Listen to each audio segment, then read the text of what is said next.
Alhamdulillahi Rabbil Alamin. Wassalatu wassalamu ala ashrafil anbiya'i wal mursalin. Sayyidina Muhammadin wa ala alihi wa ashabihi ajma'in. Faqala Allah Ta'ala fi kitabihil karim. Ya ayyuhalladzina amanu taqullaha haqqa tuqatihi wa la tamutunna illa wa antum muslimun. Jamaah rahimakumullah, alhamdulillah pada malam hari ini kembali kita lanjutkan kajian kitab karya Dr. Muhammad Ahmad Al-Mubayyad, hafizahullah, seorang ulama dari Gaza, dengan bukunya yang berjudul Al-Mawsu'atu fil Fitani wal Malahim wa Ashratus Sa'ah, diterjemahkan dengan judul Ensiklopedia Akhir Zaman. Dan malam hari ini kita melanjutkan halaman 344, poin D. Jadi hadis yang terakhir kita bahas belum kita selesaikan, baru sampai poin C, maka kali ini kita lanjutkan dengan poin D. Namun sebelumnya, untuk menyegarkan ingatan kita kembali, saya bacakan hadisnya yang tertera di halaman 340 dari sahabat Abdullah ibnu Amr radhiyallahu anhuma. Ia berkata, pada suatu ketika Rasulullah sallallahu alaihi wasallam menghampiri kami, kemudian beliau bersabda, "Wahai orang-orang muhajirin, ada 5 perkara yang jika kelima perkara itu ditimpakan kepada kalian, maka aku berlindung kepada Allah agar tidak menemui zaman tersebut. Yang pertama, tidaklah perzinahan akan muncul di tengah suatu kaum sampai-sampai mereka melakukannya secara terang-terangan, melainkan mereka akan ditimpa wabah kolera, demam, serta penyakit yang sebelumnya belum pernah terjadi pada masa-masa pendahulu mereka. Yang kedua, tidaklah mereka mengurangi takaran dan timbangan, melainkan hal itu akan mengakibatkan paceklik, krisis ekonomi, serta penguasa yang zalim. Ketiga, apabila mereka enggan membayar zakat, niscaya langit pun tidak akan meneteskan airnya. Andai kata bukan karena binatang-binatang yang bertebaran di muka bumi, niscaya hujan tersebut tidak akan pernah turun. Keempat, apabila perjanjian mereka dengan Allah telah diingkari, niscaya akan didatangkan kepada mereka musuh-musuh dari luar golongan mereka yang akan merampas apa yang ada di tangan mereka. Lalu yang kelima, apabila para pemimpin mereka tidak berhukum kepada kitabullah secara total, tetapi mereka memilah dan memilih terhadap apa yang diturunkan Allah sesuai nafsunya, niscaya Allah akan menjadikan kebinasaan bagi mereka di tangan sebagian dari mereka. Jadi hadis ini ada di bawah subjudul kemaksiatan yang langsung mendapatkan balasan yang setimpal di dunia. Jadi poin pertama, kedua, dan ketiga, A, B, C sudah kita bicarakan. Sekarang kita masuk ke poin keempat. Poin keempat adalah memutuskan perjanjian yang telah ditautkan oleh Allah dan Rasul-Nya. Kalau dalam hadisnya tadi bunyinya,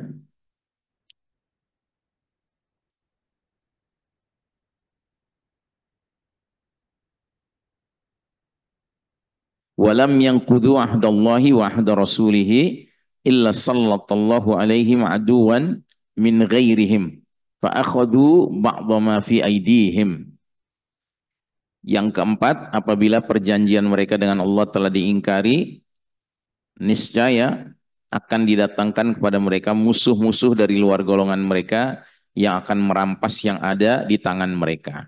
Jadi penjelasannya di sini kata Syekh Mubayyad, sebagaimana sudah diketahui bahwasanya ada perjanjian di antara Allah dengan seluruh manusia dari Bani Adam, anak keturunan Adam alaihi salam, agar manusia tidak menyekutukan Allah dengan segala apapun, serta selalu mendengar dan mentaati perintah-perintah Allah.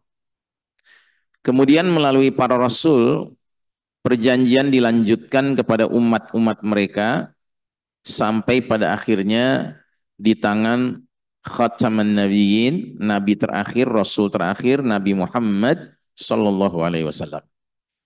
Orang-orang yang terus konsekuen menjaga perjanjian ini adalah mereka yang tetap berada dalam zona risalah serta ubudiyah.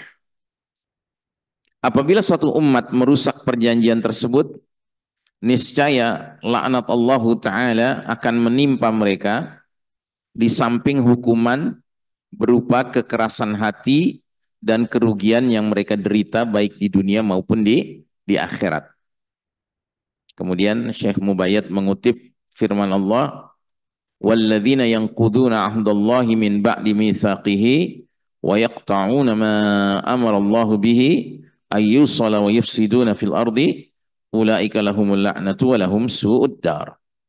Orang-orang yang merusak janji Allah setelah diikrarkan dengan teguh dan memutuskan apa-apa yang Allah perintahkan supaya dihubungkan dan mengadakan kerusakan di muka bumi, orang-orang itulah yang memperoleh kutukan dan bagi mereka tempat kediaman yang buruk, Jahannam. Surat Ar-Ra'd ayat 25. Begitu pula dalam surat Al-Maidah ayat 13 Allah berfirman, "Fabima naqdihim mitsaqahum la'annahum wa ja'alna qulubahum qasiyah." Tetapi karena mereka melanggar janjinya, kami kutuk mereka dan kami jadikan hati mereka keras membatu.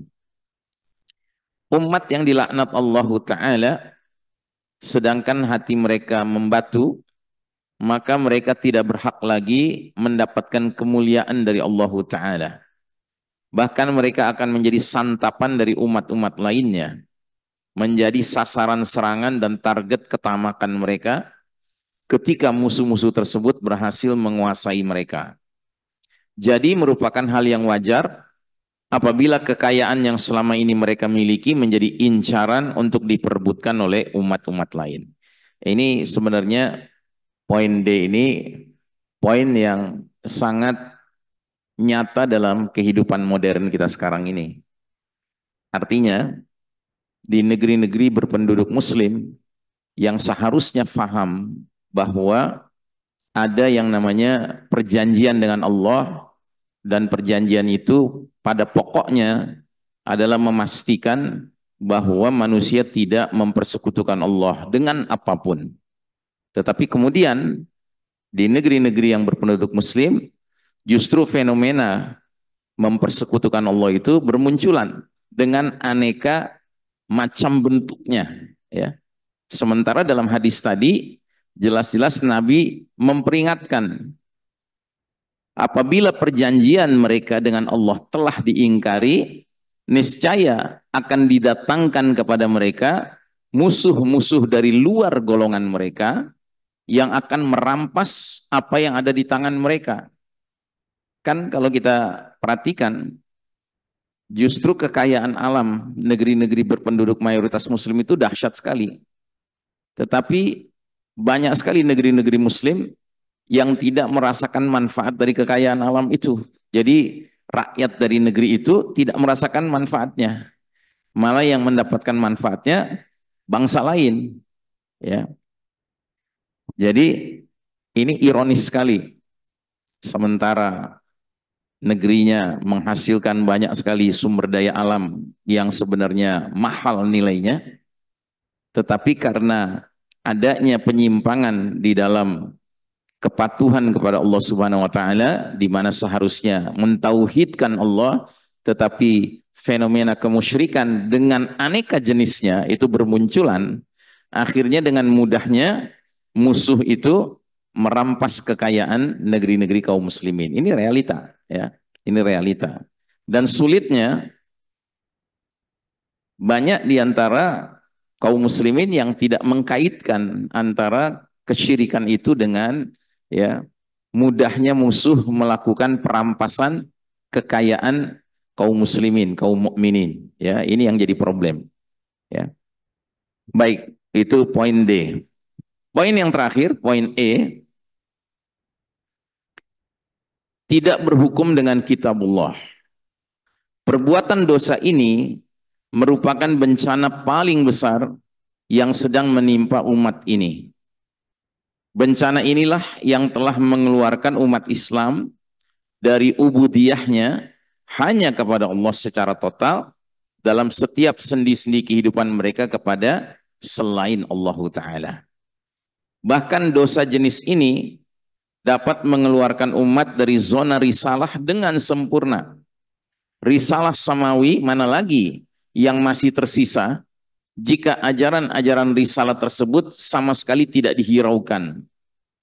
Lebih parah lagi, fenomena ini juga diperkeruh dengan berbagai ideologi kotor pemikiran karya manusia yang sifatnya terbatas. Apalagi berbagai pemikiran tersebut justru menjerumuskan rakyat dan pemimpin mereka kepada kondisi tanpa kekuatan serta friksi-friksi yang saling bersaing dan sangat mudah menyulut ketegangan dalam tubuh umat Islam. Peralihan manusia dari hakimiyatullah itu artinya menjadikan hukum Allah sebagai supremasi tertinggi, kepada hukum sesuai selera hawa nafsu, hanya akan menjerumuskan manusia pada perpecahan intern yang disebabkan oleh perbedaan kepentingan manusia, dan dengan sebab seperti ini umat sangat rentan tersulut oleh api peperangan.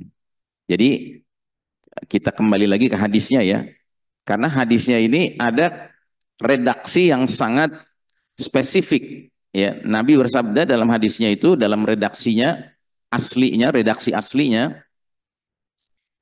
wa ma lam tahkum a'immatuhum bi kitabillahi wa yatakhayyaru mimma anzalallahu illa ja'alallahu ba'sahum bainahum. Yang kelima, dan apabila para pemimpin mereka tidak berhukum kepada kitabullah secara total, tetapi mereka memilah dan memilih terhadap apa yang diturunkan Allah sesuai nafsunya, niscaya Allah akan jadikan kebinasaan bagi mereka di tangan sebagian dari mereka.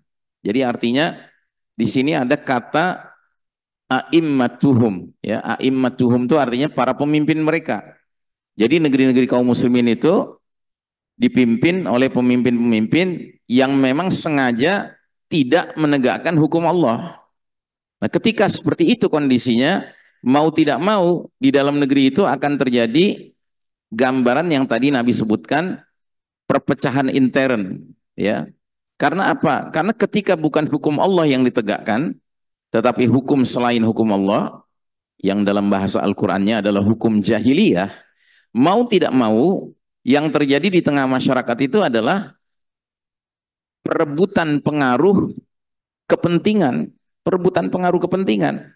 Karena selain hukum Allah, itu adalah hukum yang dibuat oleh manusia yang sangat berkaitan erat dengan kepentingan. Begitu, ya. Tapi kalau sudah hukum Allah yang diberlakukan, hukum Allah itu mengatasi semua kepentingan manusia. Dan hukum Allah itu adalah hukum dari zat yang menyebut dirinya Al-Malik Al-Quddus, Raja yang Maha Suci. Allah itu bukan sekedar Raja Maharaja, tetapi Allah itu adalah Al-Malik Al-Quddus, Raja yang Maha Suci. Ketika Allah menggariskan ketentuan-ketentuan hukum, pasti hukumnya itu mengandung kesucian, tidak mengandung kekotoran. Tapi ketika selain hukum Allah yang ditegakkan, mau tidak mau yang terjadi adalah perebutan pengaruh kepentingan, ya, interest. Dan inilah yang terus-menerus terjadi di negeri kaum muslimin dewasa ini. Karena berlomba-lomba meninggalkan hukum Allah.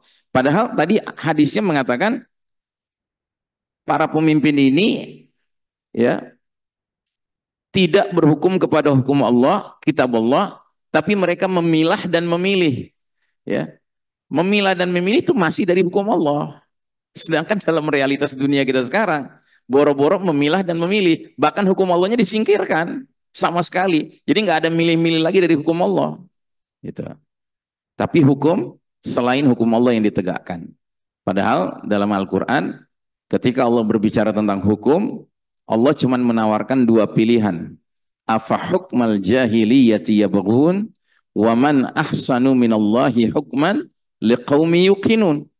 Apakah hukum jahiliyah yang mereka kehendaki dan hukum siapakah yang lebih baik daripada hukum Allah bagi kaum yang yakin. Ya, jadi dari ayat ini surat Al-Maidah ayat 40 ini ayat 50 ini jelas sekali Allah hanya memberikan dua opsi pilihan hukum yang diberlakukan. Kalau bukan hukum Allah berarti hukum jahiliyah, ya. Nah, jadi di negeri manapun ketika bukan hukum Allah yang ditegakkan, hukum jahiliyah yang berlaku, gitu. Dan nggak ada istilahnya ya walaupun hukum jahiliyah tapi hukum jahiliyah yang masih islami gitu ya. Nggak ada. Ya kalau hukum jahiliyah bukan hukum Allah. Ya nggak ada cerita islaminya di situ. Karena ajaran Islam ini adalah ajaran yang Allah minta kita dalam menegakkannya. Ya kata Allah, ya ayyuhalladzina amanu udkhulu fis-silmi kaffah. Hai orang-orang beriman, masuklah kalian ke dalam agama Allah ini secara kafah, secara totalitas. Bukan secara pilah-pilih, bukan secara selera, tapi secara totalitas keseluruhannya. Dan Allah kontraskan langsung dengan larangan apa? Wala tattakhidhu khutuwatis syaitan innahu lakum aduwwun mubin. Dan janganlah kalian ikuti langkah-langkah syaitan karena syaitan itu musuh yang nyata. Jadi artinya kalau tidak menerima Islam ini secara kafah menyeluruh, berarti pasti mengikuti langkah syaitan. Begitu, ya. Baik. Jadi ini poin ketujuh. Selesai. Sekarang kita masuk poin ke-8. Tidak peduli lagi halal dan haram. Dari sahabat Abu Hurairah radhiyallahu anhu bersabda Rasulullah sallallahu alaihi wasallam, la ya'tiyanna 'alan nasi zamanun la yubalil mar'u bima akhadhal mala amin halalin am min haramin. Pasti akan datang suatu zaman di mana manusia tidak lagi mempedulikan dari mana hartanya itu diperoleh, didapatkan. Apakah dari jalan yang halal ataukah haram. Penjelasan. Hadis ini mengisyaratkan adanya pergeseran nilai dari yang telah dipegang teguh oleh generasi awal umat Islam yang selalu mencari perkara halal dan menjauhi perkara haram, menuju satu penyakit hati yang lebih mementingkan pengumpulan harta tanpa mempedulikan lagi larangan-larangan syariat dalam mencarinya. Fenomena ini menunjukkan bahwa nilai-nilai religi telah pudar dari kehidupan manusia seiring terkikisnya fikih muamalah dari kehidupan mereka. Sebagai gantinya, muncullah berbagai cara manipulatif yang jauh dari berbagai pertimbangan agama dan moral. Di samping itu, hadis ini juga memberikan indikasi bahwa manusia di zaman tertentu sudah tidak lagi menghiraukan sisi syariat dalam menjalankan usaha mereka.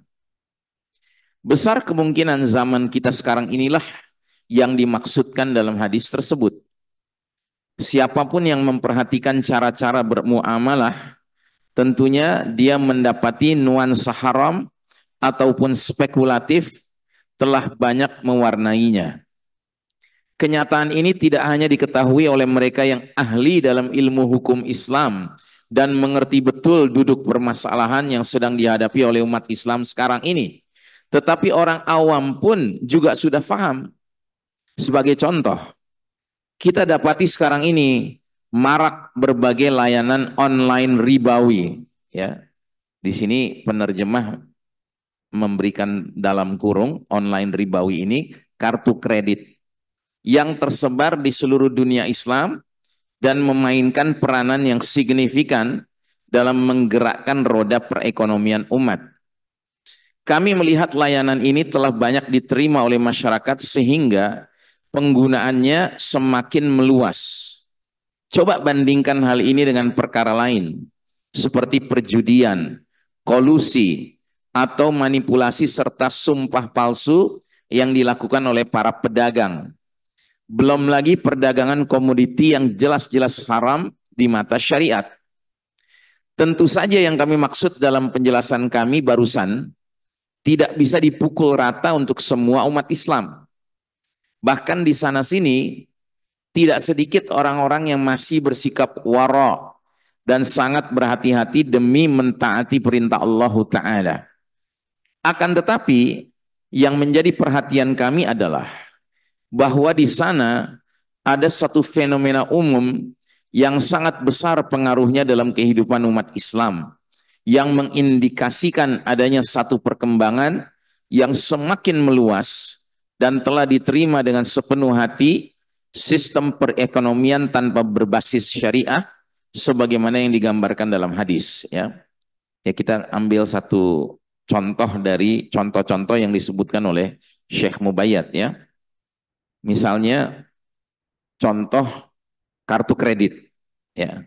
Kita ini sekarang kalau ada di tengah kemacetan jalan, ya, kita itu seandainya ngelihat sekeliling kita, motor yang lewat, mobil yang lewat, ya, mungkin kalau kita mengadakan saat itu juga sebuah angket, ya, kita bagikan kepada semua yang naik kendaraan itu, mungkin sebagian besar belum lunas itu motornya dan mobilnya, karena semua terlibat dengan kredit, semua terlibat dengan sesuatu yang pada hakikatnya kategorinya riba. Dan kesadaran ini semakin lama semakin menipis bahwa ini riba, gitu. Kenapa? Karena semua orang tergoda untuk selalu memiliki sesuatu yang baru, sementara dia tidak sanggup. Satu-satunya jalan untuk bisa mendapat yang baru itu ya kredit, ya. Padahal saat dia menandatangani kredit itu, saat itu juga dia langsung punya beban hutang, ya, yang tidak kelar-kelar, gitu. Apalagi kalau ternyata urusan kredit dia itu bukan hanya kendaraannya, tapi tempat tinggalnya kredit, ya. Kemudian sekolahnya kredit, ya, kuliahnya kredit, ya. Wah, dahsyat itu, ya. Akhirnya dia hidup dalam berhutang terus. Dan susahnya di dalam masyarakat dunia seperti sekarang ini, memang kalangan yang justru semakin besar hutangnya itu makin dianggap orang yang hebat, ya. Dalam hal ini siapa? Ya para pengusaha. Para pengusaha itu sudah bukan satu rahasia lagi bahwa supaya mereka bisa semakin dahsyat lagi dalam membuat bisnis mereka, mereka minjem uang dari bank. Dan minjemnya itu bukan sekedar berapa ratus ribu rupiah, berapa juta ribu rupiah, berapa puluh juta rupiah, enggak. Ya miliaran, kalau nggak bisa dikatakan sudah mendekati triliunan. Gitu. Nah itu dianggap sebagai memang sudah harus begitu. Gitu. Padahal ini semua, ya, menjebak orang ke dalam hidup yang sesungguhnya jauh dari keberkahan. Kenapa? Karena dalam ajaran Islam yang namanya berhutang itu bukan sesuatu yang patut dibanggakan. Berhutang itu adalah suatu keadaan yang harus dia khawatirkan. Kenapa? Karena kalau dia meninggal dalam keadaan masih berhutang, ya sesungguhnya dia tergantung, ya, ruh dia tergantung, ya, nggak lepas gitu, nggak langsung menuju ke Allah Subhanahu Wa Taala sebelum hutangnya itu dilunasi. Gitu. Bahkan dalam satu riwayat jelas-jelas Nabi sudah mau menyolatkan seorang sahabat yang wafat. Nabi sudah hadir di rumah duka mau menyolatkan. Terus Nabi bertanya, apakah orang ini ada hutangnya? Terus dijawab ada. Nggak jadi Nabi menyolatkan. Ya bayangkan, ya sampai begitu. Ya. Nah jadi saudara sekalian rahimakumullah, itulah keadaan kita sekarang. Hampir dapat dipastikan sekarang ini jarang sekali orang yang tidak menggunakan riba sebagai sarana muamalah mereka, atau paling tidak mereka terkena debu yang ditebarkan oleh berbagai muamalah yang syarat dengan nuansa ribanya. Hadis di atas tidak menunjukkan kondisi umum umat Islam terkait ketidakpedulian mereka terhadap halal haram. Tetapi fakta-fakta yang ada di masa sekarang terkesan sangat jelas yang pada abad-abad sebelumnya tidak begitu terlihat gejalanya. Pada sisi lain, terdapat sebuah isyarat yang ditunjukkan oleh hadis Nabi SAW yang lain yang mengindikasikan bahwa fenomena ini akan semakin marak. Bahkan pada masa itu harta halal menjadi sangat berharga. Di antara hadis tersebut adalah sebagai berikut: yushiku ayyakuna khairul malil muslimi ghanamun yatba'u biha sya'afal jibali wa mawaqi al-qatri yafirru bidinihi minal fitan. Hampir saja harta terbaik milik seorang muslim adalah kambing yang dia gembalakan di lereng-lereng bukit dan padang-padang rumput demi mengikuti pengembalanya yang menghindar dari ancaman fitnah untuk memelihara agamanya. Ya, jadi di dalam hadis ini jelas-jelas disebutkan oleh Rasulullah SAW bahwasanya khairu malil muslim, harta muslim yang terbaik akan sampai ke suatu titik yaitu berupa ghanam. Ghanam itu kambing ya, atau hewan ternak ya. Nah, hadis ini menunjuk pada suatu zaman di mana sumber-sumber rezeki yang halal sangatlah sulit ditemukan oleh seorang muslim. Sampai-sampai yang halal dan haram telah bercampur dengan kadarnya yang berbeda-beda dalam semua jenis pekerjaan, dan jarang sekali ditemukan sumber-sumber rezeki yang murni halal. Baik, itu poin ke-8. Poin ke-9, kikir dan individualisme. Allah Ta'ala berfirman, wa yu'thiruna ala anfusihim walau kana bihim khassasah wa may yuqa syuhha nafsihi faulaika humul muflihun.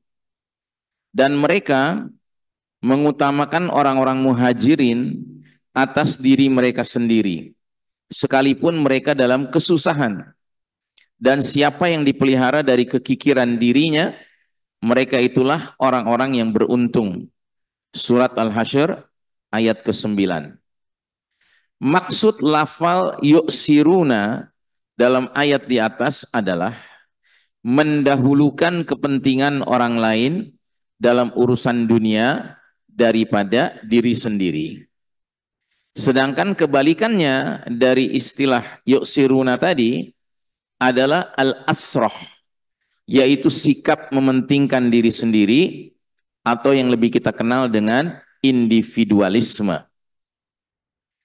Hadis berikutnya dari sahabat Anas bin Malik radhiyallahu anhu, ia berkata, da'an Nabi sallallahu alaihi wasallam al-ansar liyuqti'a lahum bil bahraini faqalu ya Rasulullah in fa'alta faktub li ikhwanina min Quraisyin bimithliha falam yakun dhalika 'inda an-nabiy sallallahu alaihi wasallam faqala innakum satarawna ba'di atharatan fasbiru hatta talqauni. Rasulullah SAW mengundang orang-orang Ansor untuk diberi bagian tanah garapan di Bahrain. Maka di antara mereka orang-orang Ansor itu ada yang berkata, ya Rasulullah, jika Anda melakukan hal tersebut kepada kami, maka lakukanlah hal yang serupa, hal yang sama terhadap saudara-saudara kami orang-orang Quraisy. Orang-orang Quraisy itu maksudnya muhajirin, karena orang-orang Quraisy kan yang mukmin hijrah dari Mekah ke Madinah. Sedangkan ini Nabi sedang berhadapan dengan kaum Madinah, masyarakat Madinah, kaum Ansor. Nah, jadi kaum Ansor ini karena akan dibagikan bahagian tanah garapan Bahrain, mereka langsung mengusulkan, atau salah seorang dari mereka mengusulkan, lakukanlah hal yang sama untuk saudara-saudara kami orang-orang Quraisy, kaum muhajirin, Masya Allah. Ya, jadi orang-orang Ansor ini sangat peduli dan perhatian kepada nasib saudara-saudaranya, padahal mereka yang sedang mendapatkan kenikmatan berupa pembagian tanah garapan Bahrain. Namun Nabi Muhammad SAW tidak melakukan usulan tersebut. Kemudian beliau bersabda, sungguh kalian akan menyaksikan sikap individualisme setelah kepergianku. bersabarlah kalian hingga kalian bertemu denganku. Hadis ini menunjukkan keutamaan orang-orang Ansor, sikap kesetia kawanan mereka dan loyalitas mereka yang tinggi terhadap sesama muslim. Hadis berikutnya dari Usaid bin Hudayr radhiyallahu anhu dikisahkan, anna rajulan minal ansari qala ya Rasulullah ala tasta'miluni kama ista'malta fulanan qala satalqawna ba'di asratun usratan fasbiru hatta talqawni 'alal haud.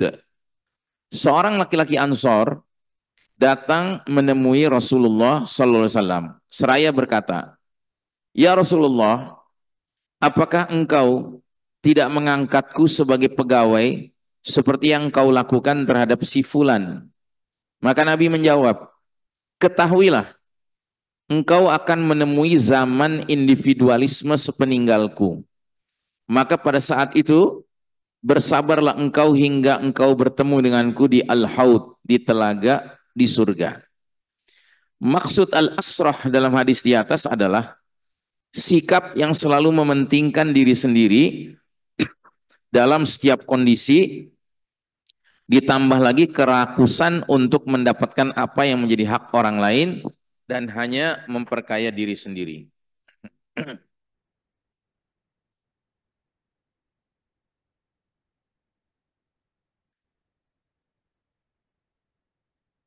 Baik, hadis berikutnya dari Abdullah bin Mas'ud radhiyallahu anhu, Rasulullah SAW bersabda, "Satakunu asratun wa umurun tunkirunaha."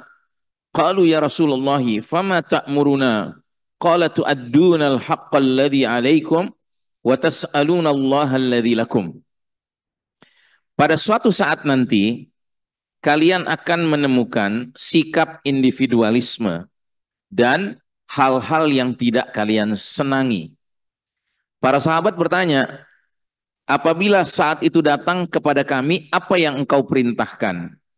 Nabi menjawab, tunaikanlah hak orang lain, sedangkan untuk diri kalian mintalah kepada Allah Ta'ala. Hadis berikutnya dalam riwayat Anas bin Malik radhiyallahu anhu dikisahkan sebagai berikut. Anna nasan minal ansari qalu li Rasulillahi sallallahu alaihi wasallam hina afa Allahu ala rasulihi sallallahu alaihi wasallam min amwali hawazina ma afa'a fatafiqa yu'ti rijalan min Quraisyin al-mi'ata minal ibili. Faqalu yaghfirullahu li Rasulillahi sallallahu alaihi wasallam yu'ti Quraisyan wa yad'una suyufuna taqturu min dima'ihim. Qala Anasun fahudditha Rasulullah sallallahu alaihi wasallam bimaqalatihim fa arsala ila al-ansari fajama'ahum fi qubbatin min adamin wa lam yad'u ma'ahum ahadan ghairahum. Falamma ijtama'u ja'ahum Rasulullah sallallahu alaihi wasallam faqala ma kana hadithun balagani ankum. Qala lahu fuqaha'ahum amma dhawu ara'ina ya Rasulullah falam yaqulu syai'an wa amma unasun minna hadithatun asnanuhum faqalu yaghfirullahu li Rasulillahi sallallahu alaihi wasallam yu'ti Quraisyan wa yatruku al-ansara wa suyufuna taqturu min dima'ihim. Faqala Rasulullah sallallahu alaihi wasallam inni u'ti rijalan hadithun ahduhum bikufrin amma tardawna ayyadhhaba an-nasu bil amwali wa tarji'u ila rihalikum bi Rasulillah sallallahu alaihi wasallam fa wallahi ma tanqalibuna bihi khairun mimma yanqalibuna bihi. Qalu bala ya Rasulullah qad radina. فقال لهم إنكم سترون بعد أثرة شديدة فاصبروا حتى تلقوا الله ورسوله صلى الله عليه وسلم على الحوض. قال أنس فلم نصبر. Ketika pembagian harta fai ini harta dari hasil kemenangan perang ya. Ketika pembagian harta fai dari suku Hawazin, Rasulullah SAW memberikan 100 onta kepada beberapa pembesar Quraisy. Sedangkan orang-orang Ansor tidak diberi apa-apa. Apa yang beliau lakukan ini mendorong beberapa orang Ansor berkata, semoga Allah mengampuni Rasulullah sallallahu alaihi wasallam. Beliau memberi orang-orang Quraisy dan meninggalkan kita. Padahal pedang-pedang kami ini masih basah oleh darah-darah mereka. Lalu Anas melanjutkan kisahnya. Maka perkataan mereka ini dilaporkan kepada Rasulullah SAW dan beliau mengutus salah seorang sahabat kepada orang-orang Ansor agar mereka berkumpul di sebuah bangunan kubah yang terbuat dari tanah tanpa seorang pun tertinggal. Setelah mereka semua terkumpul, datanglah Rasulullah SAW menemui mereka. Beliau bersabda, apa maksud perkataan yang sampai kepadaku dari kalian? Maka salah seorang Ansor menjawab kepada beliau, orang-orang yang paling memahami di antara kami, mereka inilah yang paling berakal jernih, tidak berkomentar tentang masalah ini sedikit pun. Namun beberapa orang di antara kami yang masih baru tumbuh gigi, maksudnya masih ya masuk Islamnya baru, ya masih ijo lah gitu ya, belum berpengalaman. Mereka berkomentar, semoga Allah mengampuni Rasulullah SAW yang telah memberikan kepada kaum Quraisy dan membiarkan kami tidak diberi apa-apa. Padahal pedang-pedang kami masih basah oleh darah orang-orang Quraisy. Maka Rasulullah SAW bersabda, sesungguhnya aku memberikan kepada beberapa orang Quraisy karena mereka itu baru keluar dari kekafiran, baru masuk Islam. Apa kalian tidak ridho jika mereka pergi dengan harta yang aku berikan kepada mereka, sedangkan kalian akan tetap bersama Rasul kalian untuk meneruskan perjuangan? Ya, jadi apa kalian nggak ridho? Biarlah mereka dapat harta, sementara kalian pulang ke Madinah membawa aku pulang bersama kalian, gitu. Ya, demi Allah, tidak ada kebaikan yang lebih baik untuk menggiring hati mereka orang-orang Quraisy tadi daripada harta yang kuberikan untuk membalikkan hati mereka menjadi beriman, melainkan harta yang telah kuberikan itu. Akhirnya orang-orang Ansor semuanya menyadari kelancangan mereka dan mereka berkata, baiklah ya Rasulullah, kami semua ridho dengan kebijakan yang Anda tetapkan. Maka Rasulullah SAW bersabda kepada mereka, niscaya kalian akan menjumpai masa yang penuh dengan sikap individualisme sepeninggalku. Maka bersabarlah kalian sampai kalian bertemu dengan Allah dan Rasulnya di Al-Haud, di telaga menjelang surga itu. Kemudian kata Anas radhiyallahu an mengakhiri kisahnya, sayang kita semua tidak bersabar. Jadi artinya pesan itu sudah didengar, tapi ternyata ketika waktu berlalu, Nabi sudah wafat, ya khalifah demi khalifah wafat, ternyata yang bersabar sedikit sekali. Ya, baik, waktu Isya sudah hampir masuk, kita cukupkan kaji kita pada hari ini. Ya, sebenarnya ini masih panjang nih pembahasan tentang kikir dan individualisme ini. Insya Allah kita akan lanjutkan pada pertemuan berikutnya.